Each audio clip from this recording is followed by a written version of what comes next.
Good evening, everyone, and welcome to the lineup.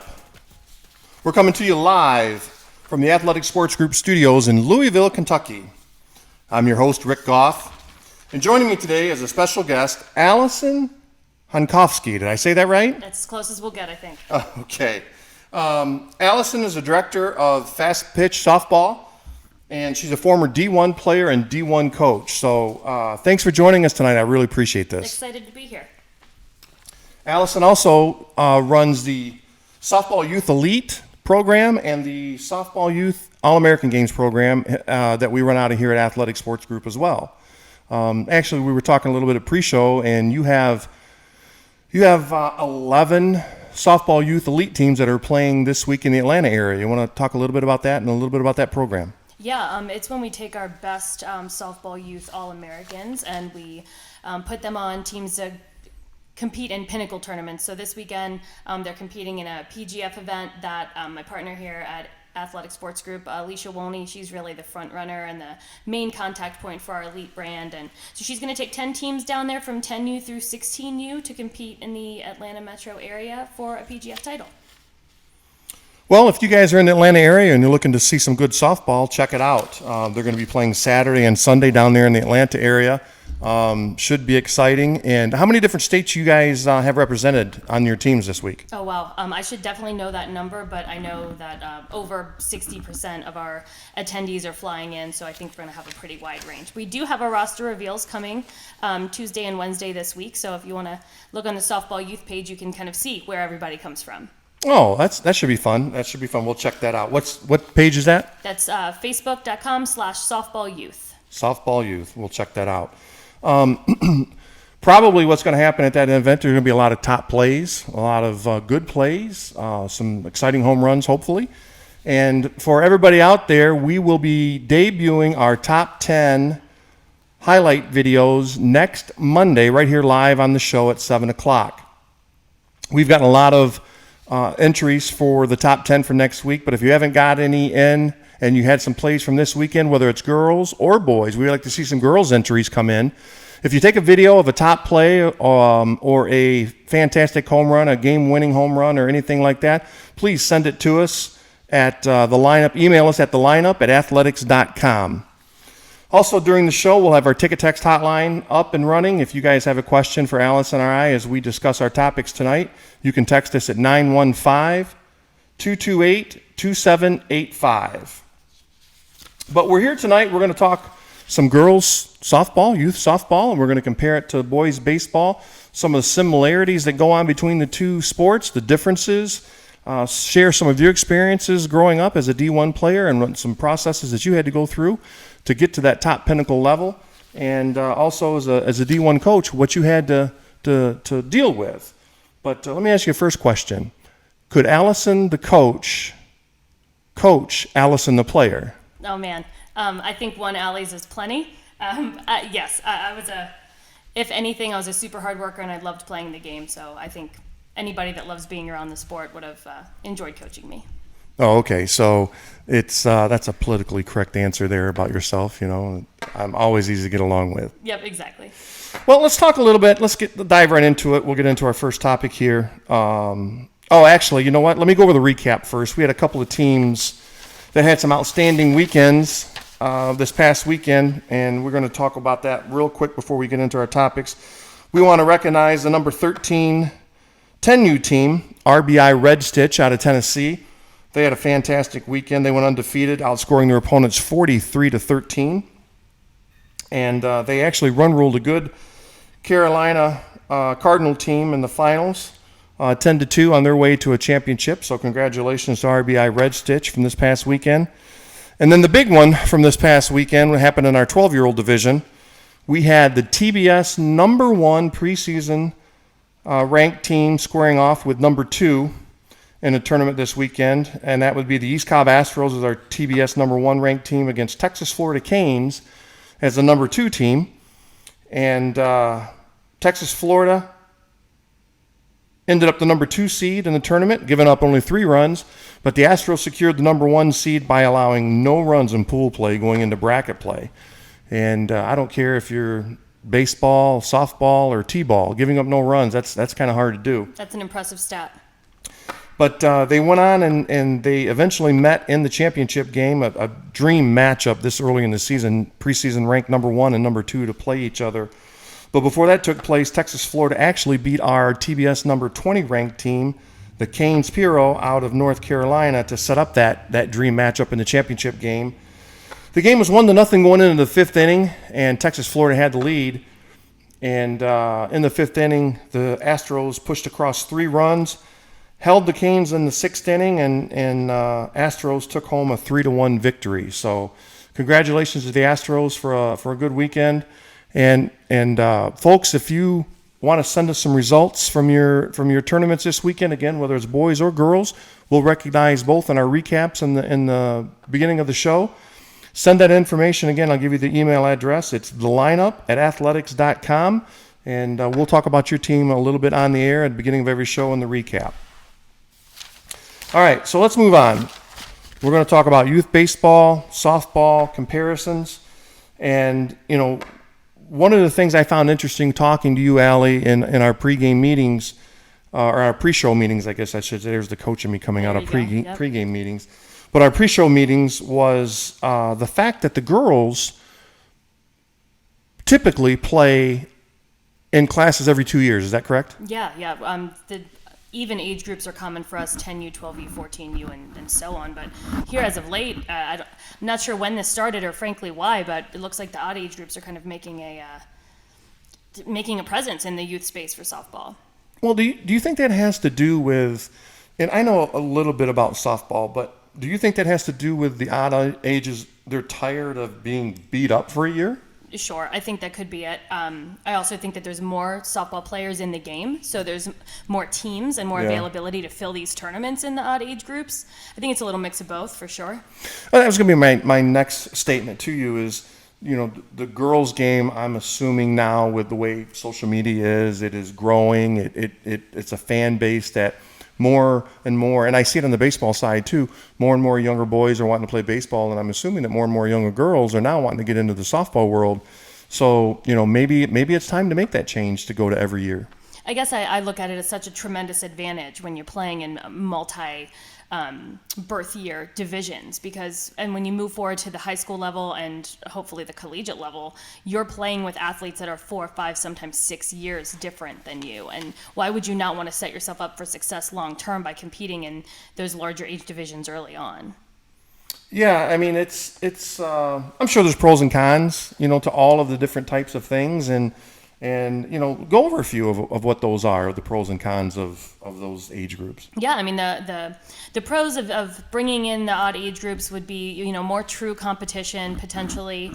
I think the cons are, like I just mentioned, not setting your athlete up for success long term, being able to compete against older and even help train and lead younger athletes. There's a tremendous benefit to competing with athletes younger than you as well. I mean, my daughter's in Montessori and she's in a class age 3 to 5. There's a benefit to the 5-year-olds and a benefit to the 3-year-olds when you put yourself in those types of situations, my opinion. Yeah, I'm sure you've got some parents out there, though, that don't want to have their 5-year-olds, and I'm going to go back to the example you used, their 5-year-olds competing with a 3-year-old because maybe they feel that they're playing down or, they're not playing at their level, so to speak. Sure. But it all changes when you get to high school, right? I Absolutely. mean, the playing field levels out, and I know in the boys' game, puberty is a big factor, right? I mean, it's a big factor. And then you have kids that hit puberty at different times and stages in their lives. So you could have this grown man basically at 12. And then by the time maybe the kid that was 12 and hadn't hit puberty, he gets to be 15, 16. He's on an even playing field now with that kid that hit it at 12. Sure, yeah. I when I look back at my travel ball years, 16U was hardly a thing. Most of the really high-level athletes far better than myself, they would go from 14U and jump right up to 18U because that was when the recruiting was happening back then. No one was going to 16U tournaments, so you were seeing athletes completely skip that entire age group. So now imagine a 14-year-old playing in 18U. That was commonplace back then. And I'm not that old. That's not that long ago. Well, I am, so I can speak on a lot more things of the old days. When I refer to the old days, I'm talking about the 70s and 80s, and you're talking about, early 2000s. Yeah, so. that's right. So now, do you find that for the girls, does the puberty make a lot of difference in that aspect, or not really? Yes, of course. I mean, I think it always does. I just think it happens a little bit earlier for some of us. I think there's a wider range of ages that it can happen to females. So I just don't think you can pinpoint the age group where you would really see that significant jump on the softball side. Interesting. Well, some of the other things that we deal with that is the same that you guys deal with is a lot of the tournament play, the style of play. And interesting to find out in talking to you that while some things are the same, there's a lot of differences. And I was surprised to learn a lot of the differences. For example, time limits. Time limits for you guys. What's a time limit? Share that with the audience here, that what time limits typically are for girls. Sure, yeah. I've seen as low as 65 minutes to an hour and 30, but really hour 30 is becoming the rarity now. I would say the most common time limit you're seeing in TravelBall is an hour and 15.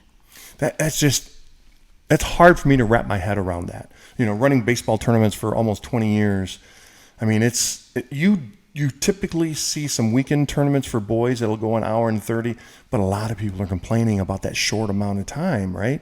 So all my tournaments for years have been an hour and 45 for the 6-inning games, and it's been an hour or 2 hours for the 7-inning games, which brings me to my next point is there's no inning difference for you guys, right? That's correct. Everybody 10U and up plays 7 innings as a full game.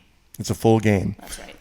But in your time limit, so you're talking about, we'll use an hour and 15. How many innings do you typically get in an hour and 15 minutes? I mean, if you have a great pitcher that's rolling through, we could get in potentially 5 innings, but I think in the normal play, you're looking between 3 and 4 innings. So 3 innings. You're going to play 3 innings in an hour and 15 minutes.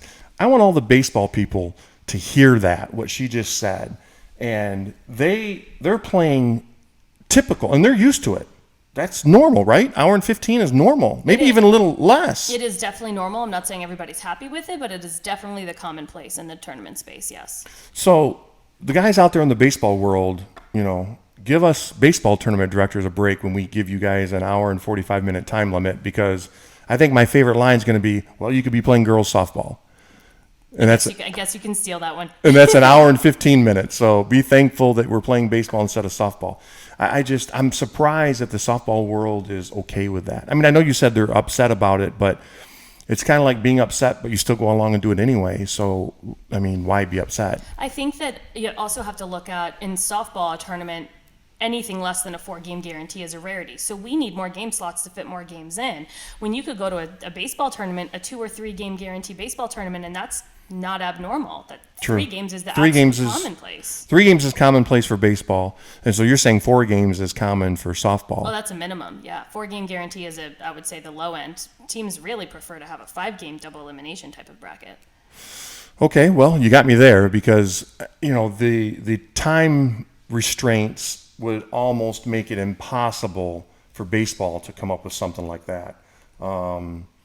Yeah, that would be tough. That would be tough to follow that on the baseball side. Well, and I think you guys in your old pitching arms there probably wouldn't be able to have enough arms to pitch in that many game guarantee anyway. Yeah, we're going to get into that in just a second. We're going to talk about that because that's definitely going to be a big one for us to cover here. But let's get into, after time limits here, let's get into classifications. I know on the boys' side they have, for the argument's sake, you have major, you have AAA, you have AA. They kind of line it up with the baseball terminology. What do you guys do in softball? Yeah, in the softball space, it's A through D, D being more your rec league, A being the highest, but certainly much like you guys with your majors, there's different levels of A classifications as far as a national contender or a strong regional contender. Mm-hmm. But we work A through D. A through D, A being the highest, D being kind of towards rec. Yep. Now, your tournaments, are they specified for that, or do you guys see a lot of open tournaments, or how does that work? I think it depends on the level of the tournament. A lot of your mid-range teams want to go to intentionally B or C level events because they want that even competition. And obviously your A or upper level teams, they want the good competition, but you see a lot more open. So it really just depends on the scale of the event, regionally, and what kind of a tournament it is. Yeah, that's in the baseball world, you kind of see it's what's the word I'm looking for here? It is regionalized.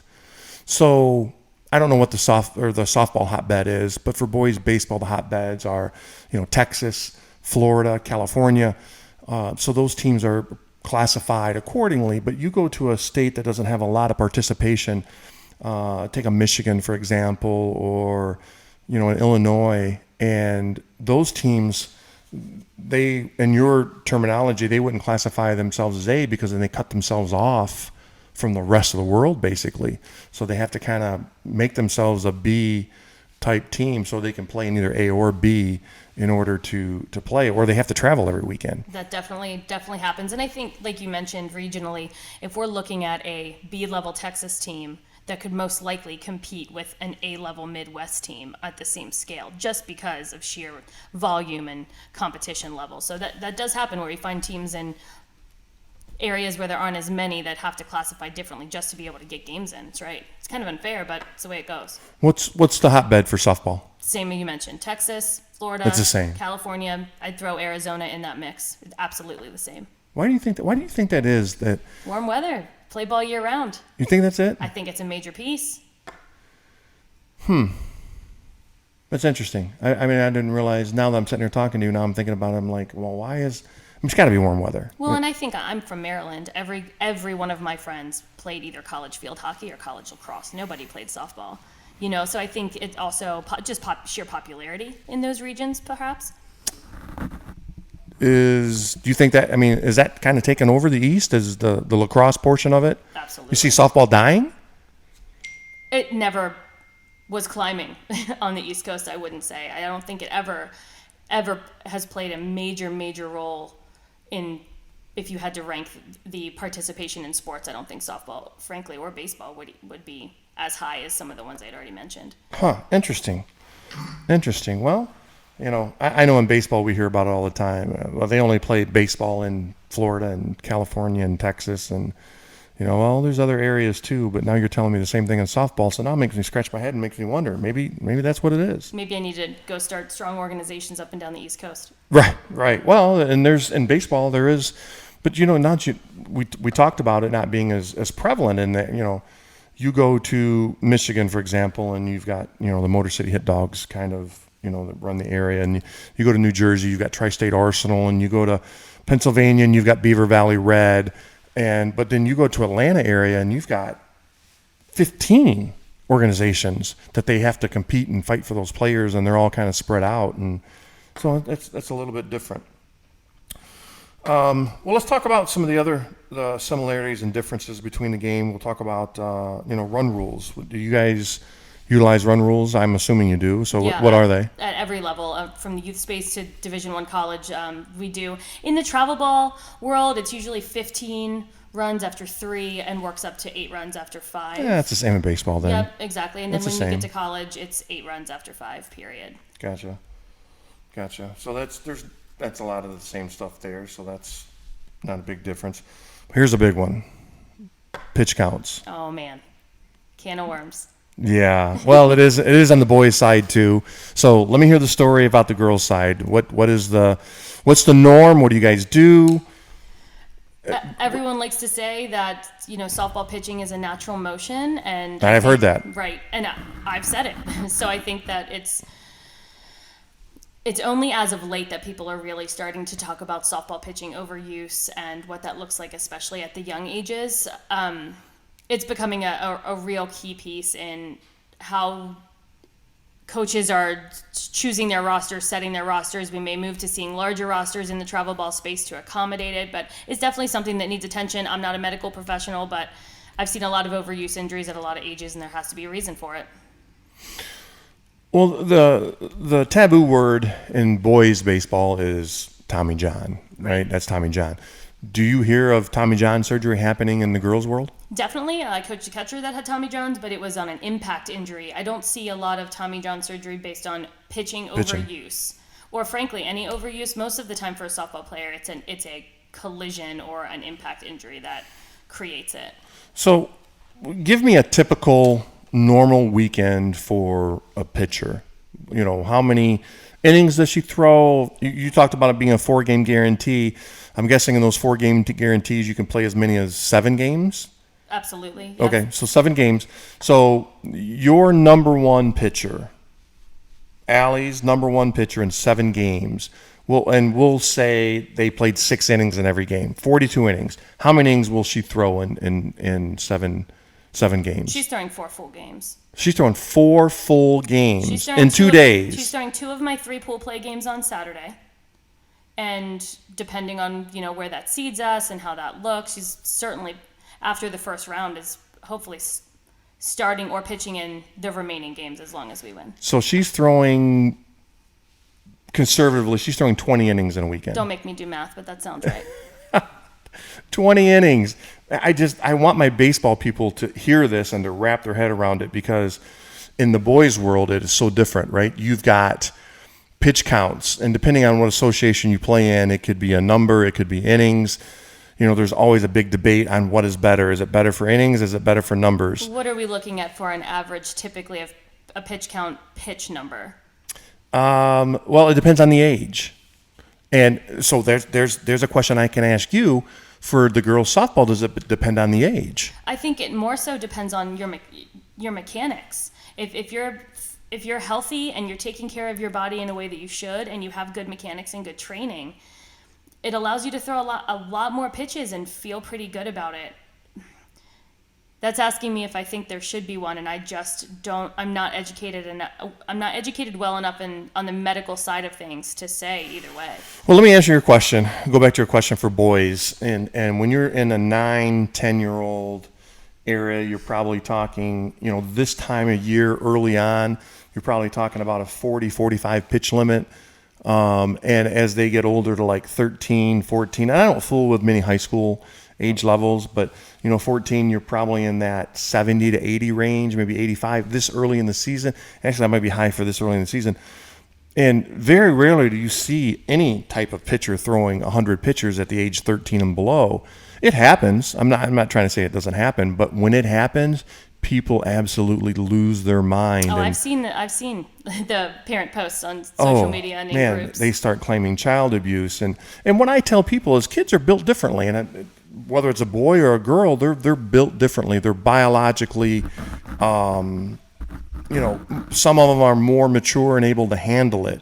It's an age-old debate in the baseball world, and everybody thinks they have the right answer, and everybody else thinks everybody else is wrong in what they're doing. But typically the high-level teams that TravelBall Select deals with, they're pretty good about monitoring pitchers.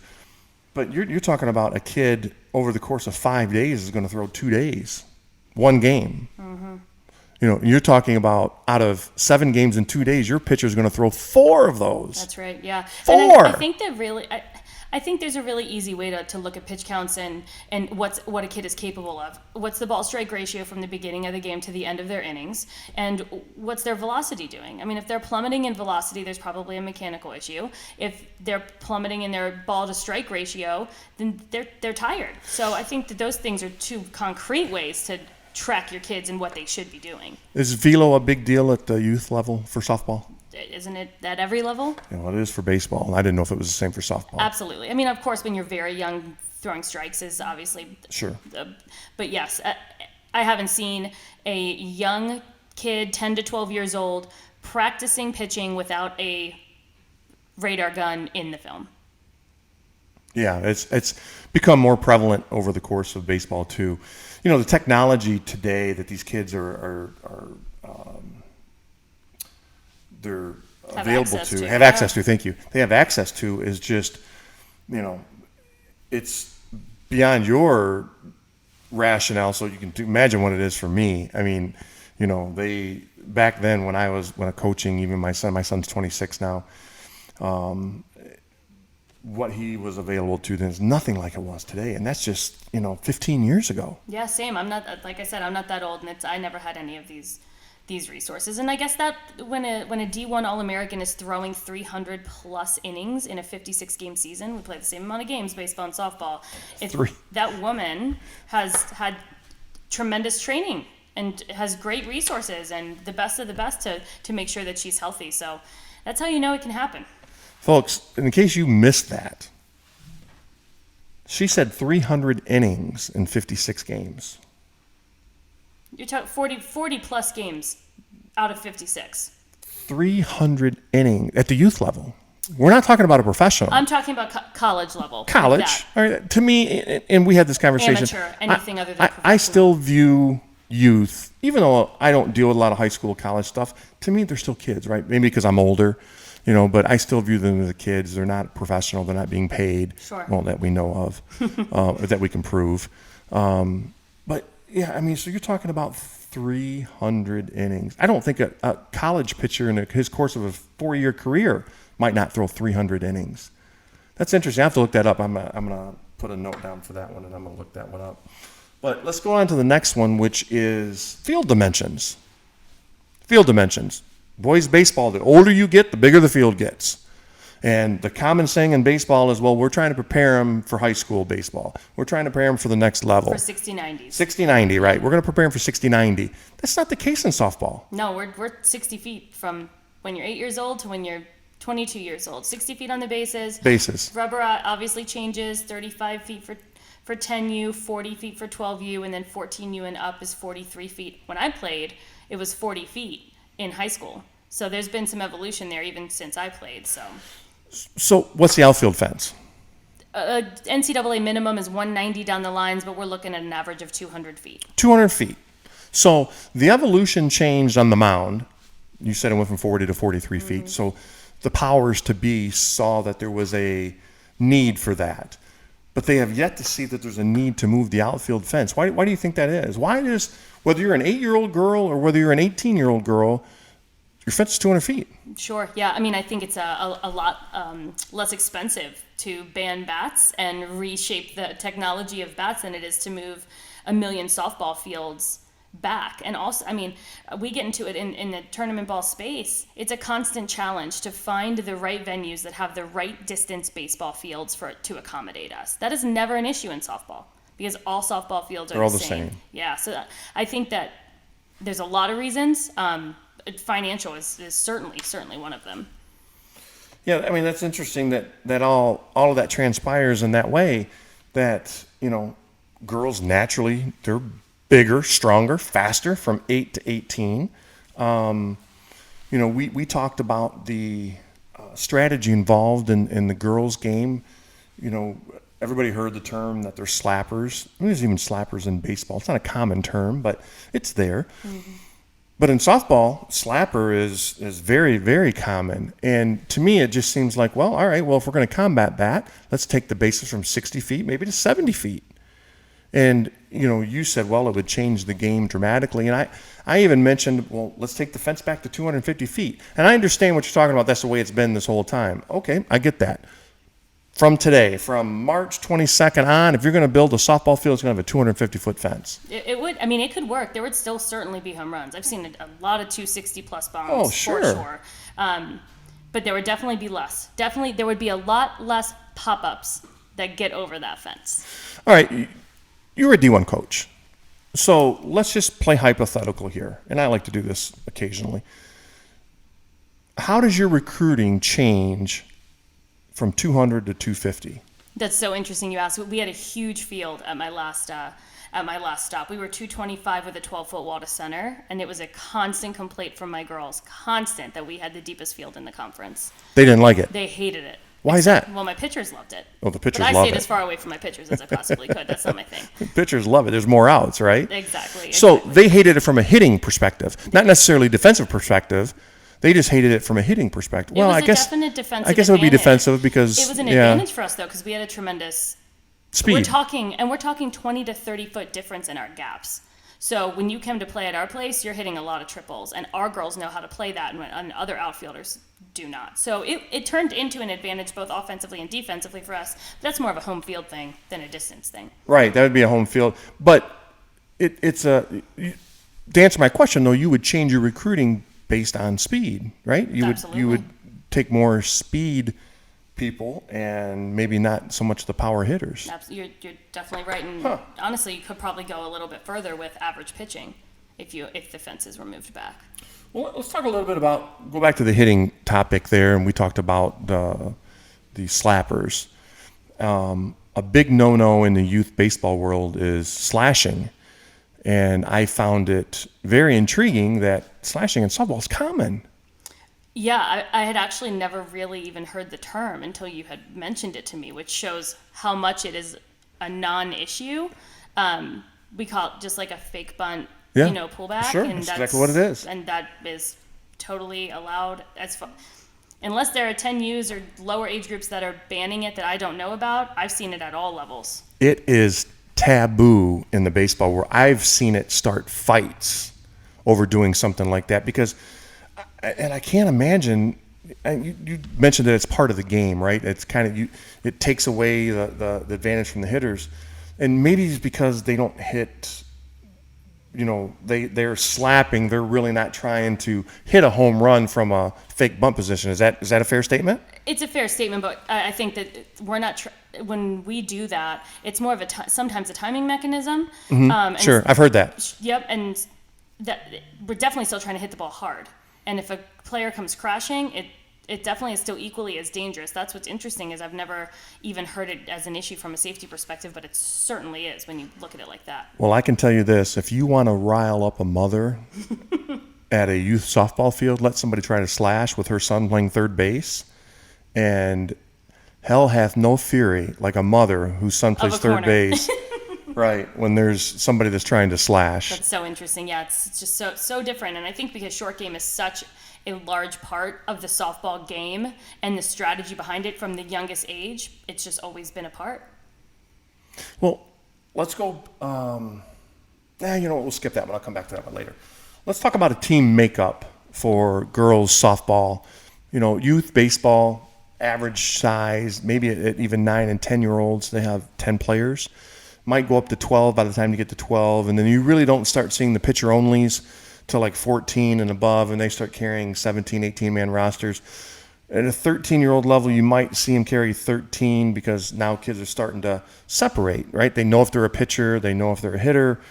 But at the younger ages, it's 10, 11 kids. What about softball? Exact same. And I think we never really get into over a 15-person roster unless you're playing for an absolute pinnacle program who, all the kids are committed, so they're kind of rotating what tournaments they would play in. But, yeah, I mean, if you asked any parent out there, I think they all want the smaller roster, the better. Let me go back a second on that. And you talked about your number one pitcher throwing all those innings. How many pitchers does a standard softball team have? I think 4 would probably be ideal, anybody would say. And the fourth one gets hardly any work? That's correct. And they call them, in the travel ball space, they intentionally go looking for bracket pitchers or pool play pitchers. Basically, your way of saying kids that are going to pitch in the competitive games and kids that are going to eat innings in the pool play games. That's terminology we use on the baseball side. Sure. Well, let me ask you this. Your number one pitcher, when they don't pitch, do you set them out or do you let them play another position? No, they're typically the best athletes on your team, especially at the young age. 10s and 12s, they're a lot of times they're your shortstop when they're not pitching. But hang on, so you're taking your best shortstop and they're throwing 65% of the games. So then now you gotta have a shortstop. Yeah, at the young ages, it's just so common because your best athletes want the ball, so they want to pitch, they want to try it. And as you get older, you see that less and less, but very rarely do you see a pitcher only until late high school if their college coach has said stop playing another position. How important is a catcher in softball? Oh, it's everything. It's second most important thing for sure. Now, in softball, they can't steal till the ball crosses the plate, correct? Incorrect. They can steal when the ball leaves the pitcher's hand. Pitcher's hand? Mm-hmm. Okay, well, thanks for clearing that up for me. See, it's been a long time since I've been involved in the softball world. No worries. So they can leave it when it takes off the pitcher's hand. So is there a lot of stealing going on in the softball world? Tons of stealing. I mean, you're looking at in the younger age groups, if you're around a 2 flat pop time, that's good. It's still good for boys too. Yep. And then when you get up into the high school and college space, you're looking at a 1.8. Anything less than that is a really, really legit catcher. So yes, there's tons of stealing, tons. What about at the youth level? There's even more because the ability to catch and throw and to get it to second base. Kind of that way at baseball. Our bases are, remember, the same distance when you're 10 than when you're 22. So that kid's got to throw the same distance to get that girl out. Yeah, that's intriguing there. Yeah, that's a tough one. Now, Is left-handed catchers taboo in college? Yeah, I would say it's uncommon. I don't think it's going to stop anyone from recruiting you if you're really legit, but it's definitely something you look twice at, yes. Yeah. Yeah, I mean, you see them in the youth level in baseball at 9, 10, but by the time they get 11, it's kind of faded out, and it's kind of went to a right-handed catcher, right-handed shortstop, right-handed second base. Let me ask you something. Have you ever considered, and this has just always been something that's been in the back of mind for years, and friends from Michigan that know me, have you ever thought about playing a softball tournament backwards? On Fun Fridays, my freshman year in college, we did. We would play left-handed softball and then run backwards. So now you need a left-handed shortstop, you need a left-handed second baseman, right? Yeah, you don't want to see me do anything left-handed, so it wasn't pretty. One of these days, I swear to God, I'm going to make that a reality. I'm going to pull that tournament off, and we're going to probably in the fall when it doesn't, not a lot of on the line, or have some fun and just do a backwards tournament. I'll coach. And you know what? Because as a right-handed batter growing up, did you bat left or right? Right-handed. So unfortunately. Yeah, right. Unfortunately, right. The left-handers cheated. They were closer to first base. So let's give the righties their due and let them be closer to technically first base, which is really third base. And we kind of do that. Now let's stay on the topic of team makeup. And this is a big thing in baseball, is picking up players to play in a tournament, flying kids in. Does that happen in the softball world? Very, very common. Yep, on both regards. And it's getting to a point now where coaches are telling their athletes that they cannot pick up for other organizations when they're not playing, which I think is a tremendous disservice to that athlete. But they think it's preventing them from being poached. But I think it's taking away from more ball games, more opportunities for your kids. I hear that a lot in the baseball world too, Allie, and I actually get a lot of phone calls from coaches throughout the course of the year. And at some point during the conversation, he'll talk about how dissatisfied he is because player A went to play for this team and he wasn't happy about it. And you know what I told him?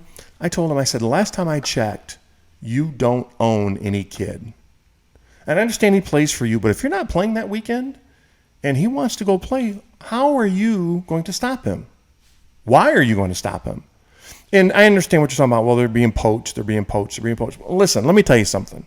And this goes to your girls' genre, the boys.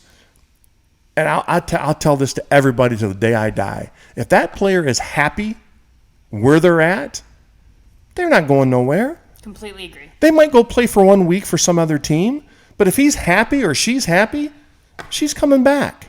And if she's not, you don't want her anyway. And then you don't want her. Right. Then you don't want her. It's the same thing all the way up through college. And, I've had kids play for me in the past, and they try this every year. Hey, you know what? I can go play for this other team across town. They're going to let me play for free. Okay, go play for them. Go ahead and do that. That tells me if that's what it is about you with them, then you're not happy here. So that is a pet peeve of mine with these coaches and these players. First of all, coaches, I don't care, boys, girls, you don't own them. You don't own them. If they want to go somewhere, it's because they're not happy. And you need to figure out why they're not happy. Instead of worrying about being poached, you need to figure out why they're not happy. Yep. And if it's money, then you're not going to make them happy anyway. And let them go. Do yourself a favor. Let them go. So, it's interesting that it happens in the girls' world. Do you think the girls are more catty? Do you think it's a more cliquey type thing? I think it just lasts longer with us. I think that the boys can put things to rest a little bit quicker. I think girls kind of hold on to some things. And so I would say yes, but, the real athletes just want to compete, and they'll separate themselves from that kind of thing as they grow up and mature. The same way in the boys' space, I'm sure. Yeah, interesting. All right. Well, let's go on to our next topic, which is girls that choose to play baseball instead of softball, or they play it before softball and they end up going and playing the softball. We have on the tournaments that I've ran, I've seen a few girls play, and surprisingly enough, they're not out there just to be out there. They're out there in prime positions. I've seen catchers, third basemen, I've seen pitchers, I've seen shortstops. Honestly, I could probably think of maybe one or two girls that I've seen play in my events that played outfield. Sure. So they're playing prime positions. Yeah, I've coached a lot of kids that either started in baseball because they felt it was probably more competitive at the time. Perhaps they had older siblings that played. And it seems to be a pretty consistent evolution, but more and more you're seeing female athletes want to play baseball even at the college level. And I never coached any that played high-level baseball, but I did coach against a lot of them at some of the Power 5 schools that we would play against. And I think it's an amazing gift to be able to do both sports. How awesome is that? Can you do both at the same time? I know a lot of girls that would play high school baseball, but then would play select ball to be recruited in the summers for softball. So you can't do the same, there's some girls in 12U and 14U right now that are playing both high-level softball and high-level baseball on a travel team. And I guess that's my question is, and the reason I ask that is because you hear all the time, the batting technique is different than in softball than it is in baseball. You couldn't get me going more than talking about the differences in the baseball and softball swing because there aren't any. You don't think so? Absolutely not. And in the past, I would say 8 years-ish, 5 to 8 years, that's really finally started to resonate especially in the higher level space. I mean, we have a great example, Alex Hugo. She's coming in actually speaking at our event, in our softball youth elite event. She was an All-American at Georgia, plays on the women's national baseball team now, and she has a very unconventional swing for softball. But if you shoved her into MLB, she looks like every other guy out there. She just has a little more movement, a little more swag. And those things are finally starting to translate in softball, and it's a beautiful thing. So I might have to disagree with you on this. And the reason being, I'm not saying... I hope all my softball people are chiming in here about this. This is a big deal. Well, and the reason I'm just going to give you one simple reason why I think it would be different, right? Boys are coming from here, right? Picking up the pitch, the angle of the ball is coming from here, and the girls are coming from down here. So we have the ability to have up movement, and baseball does not. They have down movement. Correct. Only. You cannot physically make a ball coming from above you go up, right? You can. Right. Correct. You train your eyes differently, but you don't train your swing differently. How you get on plane with a chest high fastball is the same way you get on plane with a chest high rise ball. Well, now I will tell you, I'm an advocate of this as far as hitting goes. Listen, I'm not. If you can hit 400 standing on your head, I'm not going to put you on your feet and have you hit 250. Yep. I'm a big believer in that, right? So in baseball, it's all about getting into the hitting zone. Can I get into the hitting zone in the right ways? So now that I'm sitting here talking to you about this a little bit, I guess it would be the same. No matter how you get to the hitting zone, it's a hitting zone, right? High-level movement patterns are high-level movement patterns, no matter what you're doing with them. Yeah, you might be changing my mind here a little bit.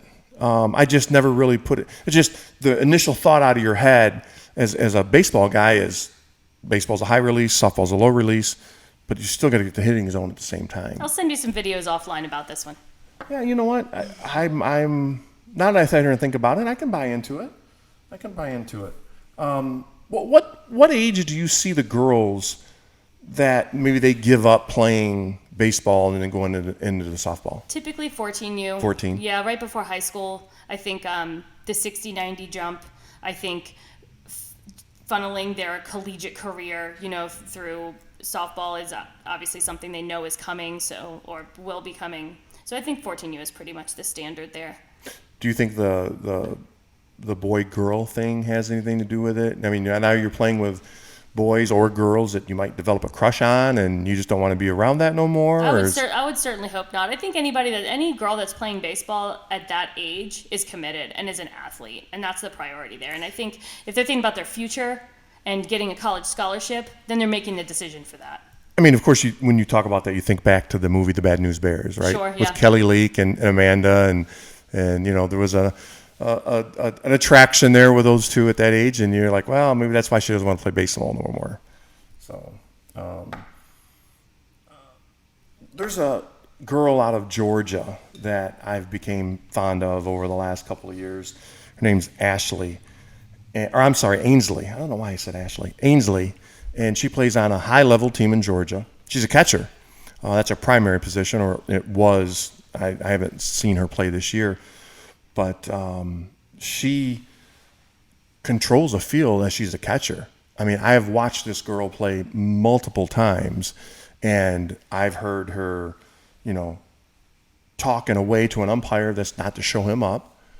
she's asking questions and like where pitches were without trying to show them up. I've seen her, run 2 or 3 steps out, look back at the umpire, give him the time sign that he wants. She's a professional. Yeah, I mean, and this was last year when she was 10. And I'm sure her dad has a lot to do with it, and she has an older brother that plays baseball.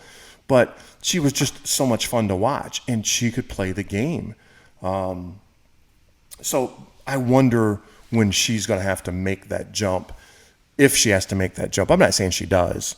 Don't get me wrong, but do you see girls not making the jump? They just kind of stay where they're at and go on and play baseball in high school? You're seeing it more and more. Yeah, it's becoming a lot more common for females, and honestly, even to move in the college direction. I've coached against a lot of athletes that played junior college baseball and then transitioned to a 4-year Division I to play softball. So it's becoming more common. I don't know what it's going to look like in the future because there's so many guidelines and parameters that either prevent or allow certain things. So I think we're going to have to see how that one unfolds, but I think there will be more and more continuing their baseball paths as they're allowed. Yep.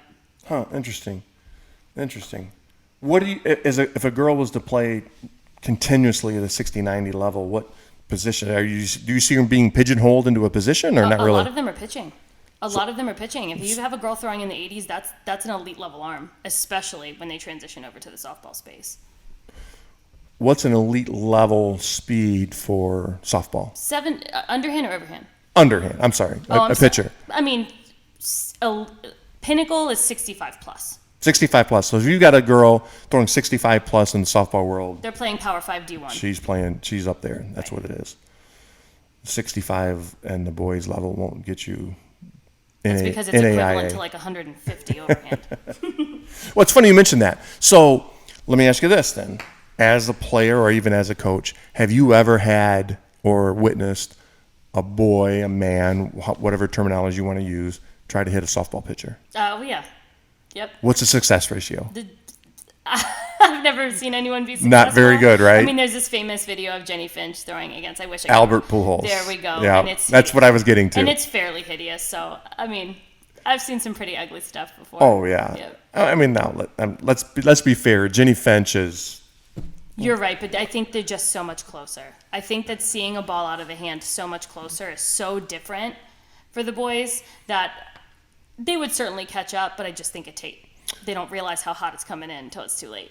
We had a all-state pitcher that I went to school with back in the 80s, and she faced a couple of the boys off the baseball team, and they didn't have any luck hitting her either. Sure. And so that's always an interesting thing. And then I wonder if a girl could step in and hit a 90-mile-an-hour fastball. And my answer is I bet she could. I'd like to think so too. Well, I know the ball is smaller, of course. I mean, that's just common sense. I mean, softball players train with baseballs all the time. Oh, do they? Offensively, defensively. Oh, interesting. And wood bats too. Wood bats super. Yeah, wood bats big. Yeah, we train. I train a lot with wood bats. But I didn't know that. Did you guys train with baseballs? That's an interesting tidbit there. Yep, defensively, offensively, all of it. All right. Well, let's move on. Let's talk about some of the girls. Let's talk about some of the goals. And the differences and similarities between boys and the girls. I found it interesting in talking to you that for a girl, her ultimate goal, realistic goal, is to play college baseball or college softball. Yep, definitely. And, it's so much different for the boys. The boys are looking to play minor league. There's so many levels, right? There's rookie ball, there's A ball, there's double A ball, there's summer league. There's such a grind for the boys, well above and beyond college. But the girls, their pinnacle is college. Right. I mean, we obviously have the Olympic team. For now, we'll see what that turns into. There's some international play, of course. There's some overseas professional, super high level in Japan. There's some European leagues, but a lot of the youth girls don't even know that those options exist. We're not educated on that. So being committed to a college is for sure the biggest goal. When does a girl start getting recruited? 14, ninth grade. Ninth grade. Yep, some of the super elites before that. At that age level, at that type of recruitment stage, is it verbal or is it the same for The college girl, whether it's college girls, boys, you still have a signing period. You still have all that. Is that all the same? It is similar. They have bumped back the recruiting standards and guidelines to make it later, which has been a good thing. Hasn't stopped, but it's definitely slowed it down a little bit. But yes, it's all verbal. Same, signing period, 5 official Dead visits, period, the whole shebang. Yep. all that stuff's the same. Before, when I was still coaching a few years ago, we could make offers to middle schoolers, so that was really... Middle schoolers? Well, they weren't considered prospective student athletes until they started their freshman year in high school. Right. So no guidelines were in place for athletes younger than that. So that was the really, really common thing. In your up time until as a a few coach, years did ago. you offer a middle schooler? 100%. You did? Absolutely. My last year coaching was the spring of 2018, and we had offers to 2022s. Wow, that's mind-boggling that you're out there recruiting 8th graders. But And I was at a mid-major school, so just imagine the real big guys. So in the boys' world, development still continues on. I mean, you'll see a big change in a 14-year-old boy to an 18-year-old boy, or even a 16-year-old boy to a 22-year-old man. You see big changes and big jumps. Do you find that same in the girls, or when they get about a certain age, is that it? It just depends on their body. If they're one of those girls that are big, young, throwing hard, young, there's a lot of plateau that happens. That's why you have to. Anytime we would be recruiting, I'd say, could they compete for me today? Because I can't say, well, in 2 years, I would Right. hope they're doing this. Can they compete for me today? If they can hang in a practice and look like everybody else, that's a kid I need on my team. So there is definitely. So they have upside. Absolutely. They have Absolutely. upside. There's definitely some growth that just, you can't bank on it, boys or girls. I know in the college world, and actually I think we had a couple of guys here that did an interview with a 9th grader that's going to Vanderbilt. And Yeah, so Noah. He's the real deal. Noah, correct. Yeah, Yep. yeah. Noah. And in our world, in our baseball world, the great majority of the people just can't wrap their heads around that, because we know that there's so much change by the time he's a freshman, by the time he gets a senior. And, it's a big controversy. It's a big topic. Some people laugh at it. Some people embrace it. But I bet if anybody out there's kid was offered a major Well, D1 that's what I was scholarship. getting ready to say. The people that are laughing at it are probably the ones that have kids that couldn't do that. Right.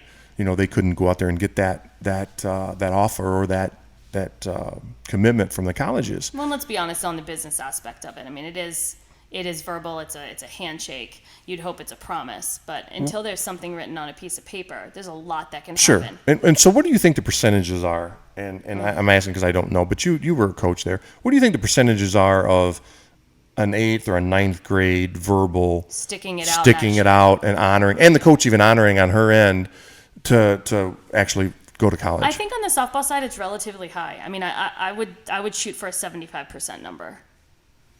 Do you think, and I'm going to be sexist here, do you think that's because girls are more committal than guys? Yes, I definitely think that's a piece of it for sure. Yeah, I would definitely say that. Girls commit to something, they're willing to see it through and stick it through, and guys are flaky. They just, what catches their attention today? It's almost like they have ADD, right? Yeah, I hear that. But you think these kids that are committing at a very, very young age, it's most of the time at a mega university. The grass isn't so much greener many places. So I think that's why the sticking rate is so high, because typically when they're accepting that young, there's not that much quote unquote better out there. Is there another level beyond college for girls that want to do this? There is. New Professional League Athletes Unlimited just had their first summer this past year. Really interesting model, more of an individual model. The players have stake in, they can earn more money based on their successes as individuals, which is interesting for us. So you bring that up. You said that they can make more money. Can they make? Hang on, I'm getting the number here. I should know this. Can they make $340 million in 14 years? Not in their entire playing career, between playing, endorsements, all of it.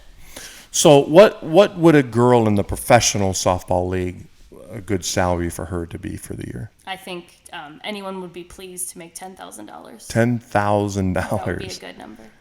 $10,000 in the professional softball league. So it's safe to say that they're playing softball on top of maybe another job or college coaching, college potentially, coaching. or playing in multiple leagues. A lot of girls play overseas in Japan and then come and they'll play in Athletes Unlimited here. So there's multiple ways for revenue stream and multiple leagues, but it's a tough road. It's no joke. So, I mean, truly, I mean, the girls that do this, their chances are that they're probably not moms. They're probably not working a 40-hour-a-week job. Right. And I'm not discounting coaching because I know coaching is very, very tough. You're right, it's an 80-hour-a-week job. But right, it's but very not tough. structured the same way. But it's seasonal, right? Yes. So during the quote-unquote off-season, they can play and earn this money. Why would a girl do that? Why would someone put themselves through that? I think if you are invested in the softball community, you can see how much love and passion there is for the sport and for the growth of the sport and for empowering other women to want to grow the sport. So, I mean, a lot of it, of course, it's self-serving because that athlete loves it, but it's also just a tremendous gift to be able to play this game. And I don't know a single athlete, coach, anyone involved in the sport of softball that doesn't feel as passionately about that as I do.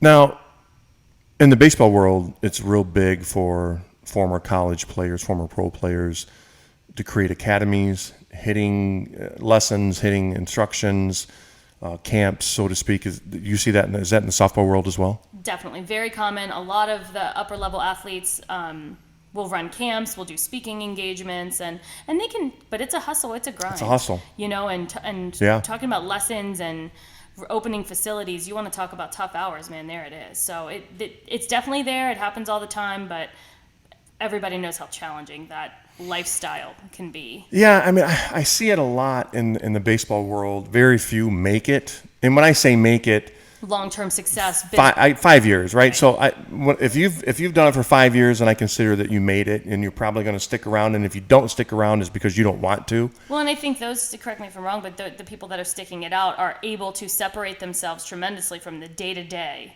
And now they've grown enough where they can hire other people to step in and run the facilities, and then maybe they can be as involved as they want. Yeah, and you might have a good point there. I mean, maybe some people try to do that a year or two into it, and then, they realize they're in a financial bind and they have to close up shop. So, that's when I talk about making it. Like I said, if you 5 years, you're going to stick it around. Less than 5 years, and then, you can't pay the light bill or the rent to the place. And then you end up having to fold shop, and overhead is tough. It's a tough gig, and it's a tough way to make a living. And I know there's a lot of people that try to make a living at it, and they might be able to do it for a year or two, but then, man, reality sets in real quick. And I can only imagine what the people went through this past year dealing with COVID. I mean, there was a lot of people that I'm sure probably ended up closing their doors, due to all that stuff. So yeah, it's interesting that how many girls teams are in the fast pitch league? The professional league. Well, if we're talking about the NPF, yeah. Last year, obviously, this year they've already canceled their season. Last year they had to cancel their season due to COVID. But I think at the heyday, when I was young, there was upward of 8 teams. And Eight total. 8 total. For the entire country. That's right. And we got it's not down a lot. to 6, and then we were down to 4 at one point. So, no, it's not a lot. It's not a lot. No. Well, I'm sure because it's not. You can't live. It's not sustainable. It's not intriguing. Yeah, like I said, I'm sure people want to start families, and they just kind of move on. And like you said, the pinnacle for most of them is to play college ball. They've done that. They've accomplished that, and they move on. They want to win a national championship at that level. Who's the powerhouses in college softball? This year, we're looking at, UCLA has won about 1 million championships. There's Rachel Garcia is on the USA team, and she's pitching this year. She's an unbelievable pitcher and hitter. Oklahoma has won several championships in the last 8 years. So those are the two, I would say, big guys this year. Pac-12 has always been a perennial contender. SEC in the past 10 years has now a perennial contender. Big 12 always has some good guys. Texas has been good a lot. Oklahoma State. Yeah, it always seemed to me like the Pac-12 was always out there. And in baseball, you've got the SEC, so you've got East Coast for the boys, you've got West Coast for the girls, and again, it always just makes you wonder, like, how did that work out? It's totally transitioned to the SEC lately because their facilities are so far above and beyond most of the West Coast programs. But it's we're starting to get a little more parity, and that's what I want to see. I want to see everybody playing really good softball. Well, you mentioned the facilities. That's a great avenue or area to hop into our next topic. Which is, how baseball has changed, or softball. I keep saying baseball, so but how has it changed? Softball changed over time, over the last 10 years. You talked about facilities. You know, when you started playing in softball, how long did it take you to play on a turf complex? Oh, I didn't. Yeah, my feet didn't touch turf until college. You know, when I played high school softball, we didn't have an outfield fence, and that was no fences. No fence, no high school fence. I had the state triples record for several years. I'm not going to say why, because of no fences. But yeah, and that was normal. A lot of schools we played against did not have any outfield fences, and now I don't think you would ever see that in any state. Right. I mean, I don't think that's probably requirements now, right? I would think so. And I probably got to believe that it not only is it requirements, but that teams are just not going to play that no more. Right. They don't have to. You know, they're not going to play without fences or anything like that. I remember when I moved to Texas and I went to watch a high school game at the Woodlands, which is obviously a very prestigious area for all sports. Yeah. And we pull in and they have a stadium, like a college level stadium. And I look on their JV roster and half of the roster on the JV squad is committed to D1s. I couldn't even believe it. I mean, where do those types of things happen? But it all goes back to the facilities, and they can get good kids because they have the beautiful things that all those kids want to play in, you know? So 10 years ago, you didn't see weight rooms. Not strictly for softball programs. Softball programs, right? You didn't see turf fields. You didn't see planned out diets for the athletes. You didn't see, and you see all that today. I mean, it's totally different. I mean, social media, right? Social media is a big thing as it is with boys. I'm sure it's a big thing with the girls' world. And, you know, do you see a lot of social media costing girls scholarships? I mean, the stories are rampant in the boys' baseball world, so I got to imagine it's the same in girls. It's definitely the same. You're seeing double the amount receiving scholarships because of their work on social media. There's certainly those girls that are making some grave mistakes and it's costing them, but the way that recruiting has changed with COVID and budget cuts and all of these things, I mean, social media is a huge way to get yourself offers now, or at least get yourself seen and on the radar of some colleges. So it's been a tremendous gift, but also it's definitely caused some girls some bad decisions for sure. Yeah, it's not going anywhere soon. I mean, not. Social media is here. It's only getting worse. And I think the only thing that changes is maybe it's a different platform, right? I mean, you know, these new things come up, whether it's TikTok or it's, you know, anything that comes along. You know, it's Facebook. Now it's into Instagram and MySpace Twitter. Back in my MySpace. Don't say now you're showing your age a little bit. Yep, there we go. Yeah, MySpace. So, you know, that got replaced, and I'm sure something is going to come by in the next few years and replace everything that we're currently now. The new hot thing is going to come along. But yeah, it's interesting, you know, as far as all that is concerned, and how it affects the day-to-day lives of these young athletes, these young student athletes. They have to be conscientious. We talked about it last week. I was on with Matt Roberts, and we spoke about, you know, the social media and how they have to pay attention to what they're doing, especially after they get a commitment, because now you're on the hot seat, right? You do one thing stupid. You can't be a kid anymore. You're representing the program at that point. You do one kid-like thing, and that could cost you your scholarship. Back when I played, you didn't have to worry about that. You could go out there and be a kid, and the only person that heard about it maybe was people in your own hometown. Oh, you know, Rick did something stupid. You know, nowadays, that gets from East Coast to West Coast in a matter of seconds. Yep. And it's going to follow you forever. And so, you know, the same advice I'm going to give to your listening audience that I gave to the baseball audience last week is, parents, be mindful of what your athletes are doing on social media. Kids, be mindful. And I know it's like, oh, it's not going to happen to me. But it will happen to you. And it will come back and haunt you at a time when you least expect it. And, you know, something you could have done as innocently as a 12-year-old person will come back and get you when you're 18. It's true. So, well, listen, I can't believe it is already 8:05. I mean, We already went over time. We've already went over time. I can't tell you how much I enjoyed this. This was probably one of my favorite interviews I've done of all time, and shows I've done of all time. So thank you for that. I appreciate you having me. It was a pleasure.